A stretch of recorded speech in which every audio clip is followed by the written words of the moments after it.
Assalamualaikum warahmatullahi wabarakatuh. Pada kesempatan ini, Ibu akan mencoba menjelaskan sedikit tentang sistem reproduksi manusia. Jadi, pada bab pertama di pelajaran IPA semester 1 kelas 9, kita akan mempelajari tentang sistem reproduksi manusia. Nah, sebelum kita ke materi, silahkan perhatikan dengan seksama gambar di bawah ini. Di sini ada sebuah gambar tentang sebuah keluarga. Jadi di dalam sebuah keluarga itu ada ayah, ada ibu, dan kemudian ada anak. Nah, di sini kita akan mempelajari sistem reproduksi pada manusia. Jadi bagaimana cara manusia bisa bereproduksi, menghasilkan keturunan. Nah, kemudian di sini muncul nih pertanyaan seperti apa? Misalnya bagaimana kamu bisa ada di dunia ini? Berapa lama kamu ada di dalam kandungan? Kemudian dari mana kamu mendapatkan makanan selama dalam kandungan? Nah, bagaimana?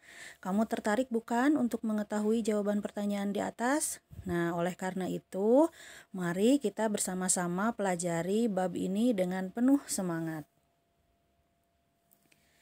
Nah, anak-anakku semua, kita wajib bersyukur kepada Tuhan Yang Maha Esa karena kita diberi kesempatan untuk lahir di dunia dan dapat melihat keindahan berbagai ciptaannya. Nah, jadi pada awalnya bisa kita perhatikan di sini ada sebuah gambar. Ini adalah gambar hierarki organisasi kehidupan dari sel hingga organisme.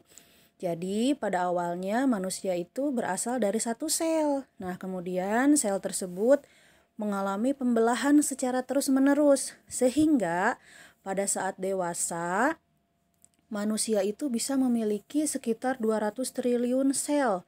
Nah, kemudian sel-sel itu mengalami perubahan bentuk dan mengalami perubahan fungsi. Nah, kemudian setelah itu mereka akan bergabung menjadi suatu kesatuan yang membentuk suatu kesatuan yaitu jaringan. Nah, nanti dari jaringan akan berubah menjadi organ. Setelah organ dia berubah menjadi organisme atau sistem organ. Nah, kemudian jadilah kita manusia. Ini hierarki ini sebetulnya sudah kalian pelajari dulu di kelas 7. Nah, sekarang kita tinggal melanjutkan pelajaran tersebut. Nah, yang pertama yang akan kita pelajari adalah pembelahan sel. Nah, ada dua yang akan kita pelajari di sini, yaitu pembelahan sel secara mitosis dan secara meiosis. Nah, jadi kalian harus coba memahami dulu materi tentang pembelahan sel ini. Nah, kaliannya kan sebelumnya telah mengetahui bahwa pada awalnya manusia itu berasal dari sel.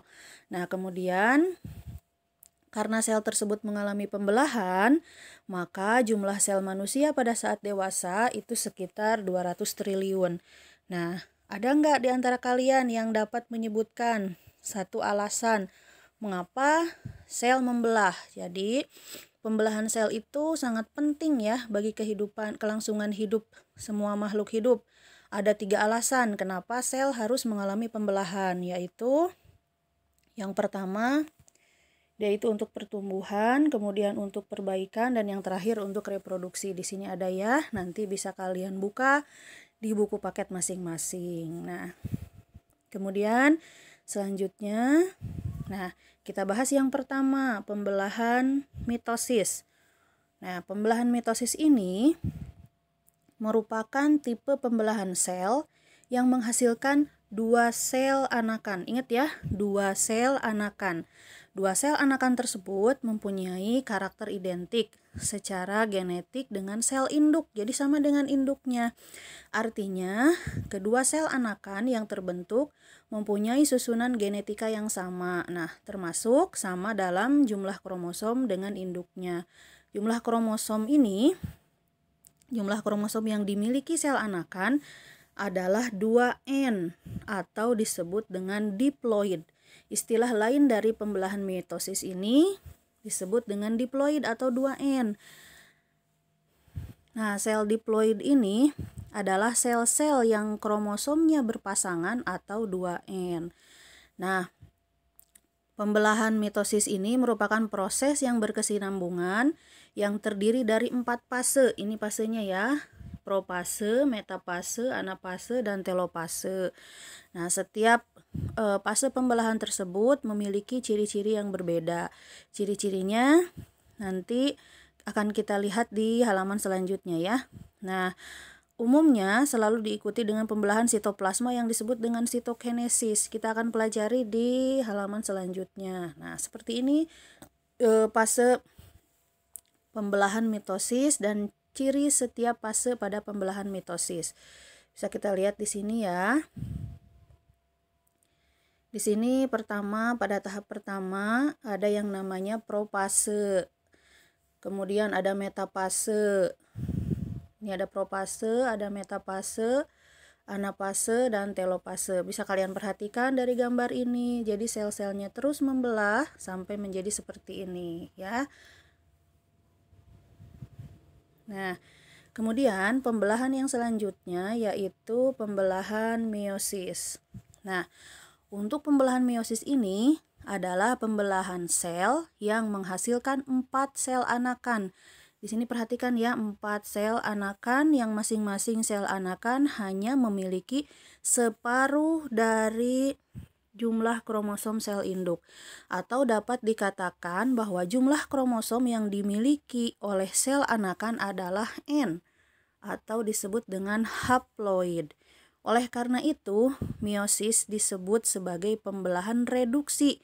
Nah, masih ingat nggak kamu pernah kamu pada proses pembentukan apakah pembelahan meiosis terjadi? Kita lihat ya. Sebelumnya kan kita tadi sudah belajar bagaimana fase-fase pada pembelahan mitosis. Nah, menurut pendapatmu apakah fase-fase pada pembelahan mitosis dan meiosis berbeda?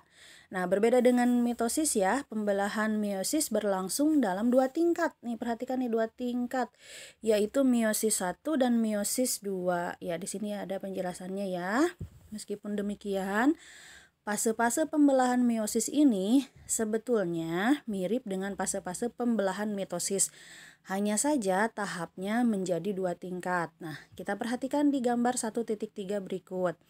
Ini menunjukkan fase-fase pembelahan meiosis pada tingkat 1 dan 2. Nah, kita perbesar gambarnya.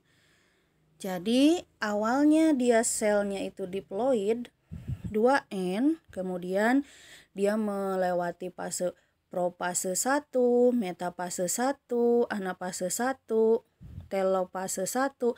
Setelah mengalami itu, dia mengalami proses meiosis yang kedua, profase 2, metafase 2, anafase 2, dan telofase yang kedua. Jadi 2 kali ya mengalami pembelahan dalam 2 tingkat. Nah, sel yang dihasilkannya tadi ingat apa? 1 atau haploid ya. Jadi tadi ada yang diploid, ada yang haploid, ada yang 2N dan ada yang N. Oke anak-anak, nanti di pertemuan selanjutnya kita akan belajar tentang struktur dan fungsi sistem reproduksi pada manusia. Untuk kesempatan ini Ibu akhiri dulu. Terima kasih atas perhatiannya. Mohon maaf apabila ada kesalahan. Wassalamualaikum warahmatullahi wabarakatuh.